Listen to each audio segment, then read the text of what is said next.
देखते हैं संज्ञा की परिभाषा। तो बच्चों, चलो देखते हैं संज्ञा की परिभाषा क्या है। तो संज्ञा की परिभाषा है किसी व्यक्ति, पशु, पक्षी, वस्तु, स्थान, भाव और रिश्ते के नाम को संज्ञा कहते हैं। जैसे राम, गाय, तोता, मेज, भाई आदि। इस वाक्य में चिड़िया चहचहा रही है। चिड़िया चहचहा रही है। इस वाक्य में चिड़िया यह क्या है? चिड़िया यह पक्षी का नाम है। इसलिए इस वाक्य में चिड़िया यह शब्द संज्ञा कहलाएगा।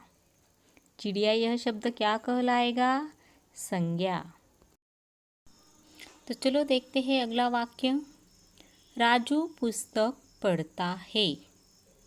राजू पुस्तक पढ़ता है। इस वाक्य में राजू यह एक व्यक्ति का नाम है और पुस्तक यह वस्तु का नाम है। और हमें पता है किसी व्यक्ति या फिर वस्तु के नाम को हम संज्ञा कहते हैं। तो राजू और पुस्तक यह शब्द क्या है? संज्ञा। यह शब्द क्या है? संज्ञा। अगला वाक्य है हमारा, गीता राजू की बहन है। गीता राजू की बहन है। इस वाक्य में गीता यह व्यक्ति का नाम है, राजू यह भी व्यक्ति का नाम है और बहन यह रिश्ते का नाम है। बहन यह रिश्ते का नाम है, इसलिए यह क्या है? संज्ञा। घोड़ा तेज दौड़ता है। घोड़ा तेज दौड़ता है। इस वाक्य में घोड़ा क्या है? प्राणी का नाम। घोड़ा यह प्राणी का नाम है। हमें पता है किसी पशु पक्षी के नाम को भी हम संज्ञा कहते हैं। तो घोड़ा यह क्या है? संज्ञा। तो बच्चों, हमारा अगला वाक्य है, हम दिल्ली घूमने जाएंगे। हम दिल्ली घूमने जाएंगे। इस वाक्य में संज्ञा शब्द कौन सा है? दिल्ली। दिल्ली यह क्या है? स्थान का नाम है। दिल्ली यह क्या है? स्थान का नाम। और स्थान के नाम को भी हम क्या कहते हैं? संज्ञा। इसलिए दिल्ली यह शब्द संज्ञा शब्द है। तो बच्चों, अब हम देखेंगे संज्ञा के भेद। संज्ञा के 5 भेद होते हैं। व्यक्तिवाचक संज्ञा, जातिवाचक संज्ञा, भाववाचक संज्ञा, समूहवाचक या फिर समुदायवाचक संज्ञा, द्रव्यवाचक संज्ञा, इसे हम पदार्थवाचक संज्ञा भी कह सकते हैं। ऐसे संज्ञा के 5 भेद हैं। तो बच्चों, देखते हैं हमारा संज्ञा का पहला भेद है जातिवाचक संज्ञा। जातिवाचक संज्ञा की परिभाषा है, जिस संज्ञा से उसके पूरे वर्ग या पूरी जाति का बोध होता है उसे जातिवाचक संज्ञा कहते हैं। जिससे उसके पूरे वर्ग या जाति का बोध होता है उसे जातिवाचक संज्ञा कहते हैं। जैसे नदी पर्वत से निकलती है। उदाहरण है, नदी पर्वत से निकलती है। यहाँ नदी शब्द से प्रत्येक नदी का और पर्वत शब्द से प्रत्येक पर्वत का बोध होता है। नदी यानी उसमें कोई भी नदी आ सकती है, वह नदी जातिवाचक संज्ञा कहलाएगी। और पर्वत यानी कोई भी पर्वत, वह पर्वत शब्द जातिवाचक संज्ञा कहलाएगा। संज्ञा का दूसरा भेद है व्यक्तिवाचक संज्ञा।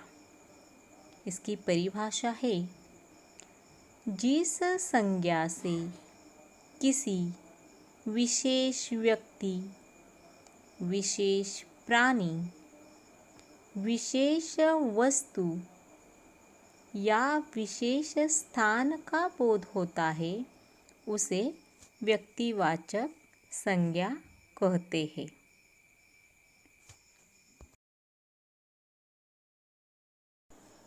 व्यक्तिवाचक संज्ञा के कुछ उदाहरण देखते हैं। इंदिरा गांधी। इंदिरा गांधी यह एक विशेष व्यक्ति का नाम है। हिमालय। हिमालय यह एक विशेष पर्वत का नाम है। गंगा विशेष नदी का नाम है। दिल्ली एक विशेष शहर का नाम है। जर्मनी यह एक विशेष देश का नाम है। इसलिए यह व्यक्तिवाचक संज्ञा कहलाते हैं। संज्ञा का तीसरा भेद है भाववाचक संज्ञा। इसकी परिभाषा हम देखते हैं। जिस संज्ञा से किसी प्राणी या वस्तु के किसी गुण, भाव, अवस्था या दशा का बोध होता है, उसे भाववाचक संज्ञा कहते हैं। किसी वस्तु या प्राणी के गुण, भाव, अवस्था या दशा का बोध होता है, उसे हम भाववाचक संज्ञा कहते हैं। जैसे गुण यानी किसी की चतुराई, बुराई, अच्छाई, मूर्खता, कुशलता। भाव। भाव यानी प्रेम, दुख, हर्ष, आश्चर्य, उदासी, सुख। अवस्था। अवस्था यानी बचपन, जवानी, बुढ़ापा। दशा।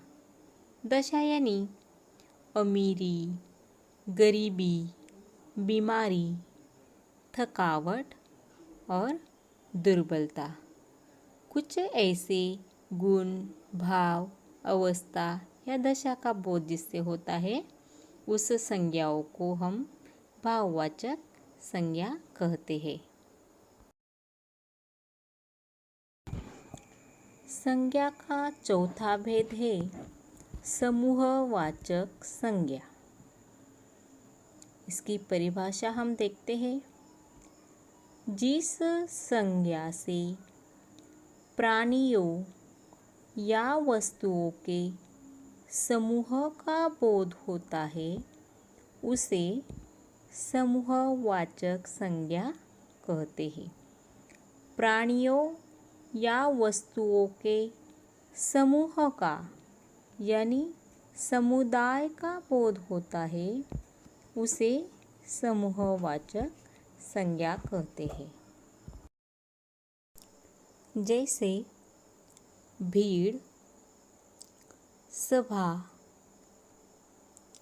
दल, सम्मेलन, मेला, बाजार, गुच्छ, झुंड, बंडल आदि। संज्ञा का पांचवा भेद है द्रव्यवाचक संज्ञा, उसे ही पदार्थवाचक संज्ञा भी कहते हैं। इसकी परिभाषा है, जिस संज्ञा से किसी द्रव्य का बोध होता है उसे द्रव्यवाचक संज्ञा कहते हैं। जिस संज्ञा से किसी द्रव्य या पदार्थ का बोध होता है उसे द्रव्यवाचक संज्ञा कहते हैं। द्रव्यवाचक संज्ञाओं के उदाहरण हम देखते हैं, जैसे दूध, पानी, चावल, रोटी, सोना, चांदी, ऊन, रुई, रेशम आदि। बच्चों, इसमें ध्यान में रखने वाली यह बात है कि खाने पीने और पहनने की वस्तुओं के नाम को द्रव्यवाचक संज्ञा कहते हैं और सभी धातुओं के नाम भी द्रव्यवाचक संज्ञा कहलाते हैं। तो इस प्रकार हमने संज्ञा और संज्ञा की 5 भेदों का अभ्यास किया। धन्यवाद।